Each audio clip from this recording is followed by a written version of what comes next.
Arwaru kaunti-inĩ ya Kirinyaga matigũkorwo magĩtangĩka kumana na wagi wa ndawa, kuona rĩu mathibitari mothe nĩ marĩkĩtie kwamũkĩra ndawa cia kũigana gũtungatĩra arwaru.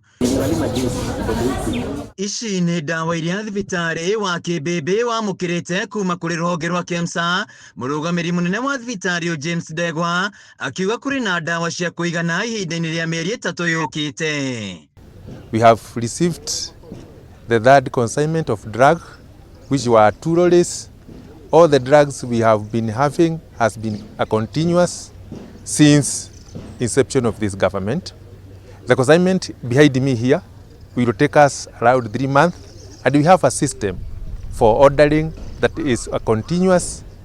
We have never lacked any drug, so therefore I request the public to continue coming and getting their treatment, getting their prescription here as we continue normally.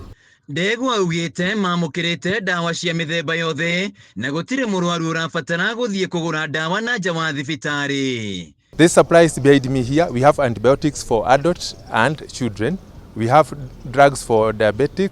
We have drugs for hypertension.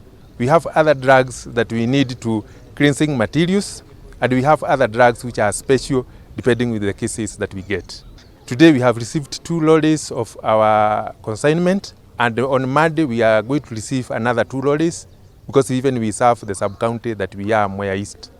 Nĩ areganĩte na ndeto atĩ thibitarĩ ũyũ nĩ ũragũmĩirwo nĩ wagi wa ndawa, akiuga ona makoretwo makĩamũkĩra arwaru kuma kaunti-inĩ marigainie ya Embu. Kĩmbĩmbĩ nĩ thibitarĩ wa tene na andũ nĩ makoragwo outlastĩte nĩ ũndũ wa ũthondekani witũ na ũthimi witũ. Nĩ tũgĩaga na arwaru kuma Embu, South Bere, Murang'a from Kabiti, Machakos, that is from Kwasamaki, and even part of Kitui. They come here, all of them, because of nĩ ũndũ wa services iria tũheanaga tondũ nĩ njega na nĩ matwĩtĩkĩtie tũkĩmatungata. Thibitarĩ ũyũ wa Kĩmbĩmbĩ ũkirie kũrĩkĩrĩra wambatĩrio gĩkĩro kĩa level 4, ũndũ ũrĩa gavana wa igũrũ augĩte nĩ ũkũgacĩrithia motungata. Upgrading of Kirinyaga and Kimbimbi hospitals from level 3 to level 4 hospitals is at an advanced stage with over 70% completion, and they are expected to be completed by the close of this financial year.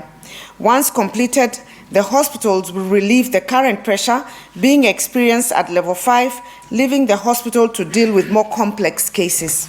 Atongoria kaunti-inĩ ĩno nĩ morĩtio kwaga kũingĩria ũteti rũhonge-inĩ rwa ũgima wa mwĩrĩ, amu ũyũ nĩ ũndũ ũngĩhĩnga mĩhang'o ya ũrigitani. Handũ-inĩ ya Kameme TV kuma thibitarĩ-inĩ wa Kĩmbĩmbĩ Mwea kaunti-inĩ ya Kirinyaga, njĩtagwo Wainaina wa Kiari.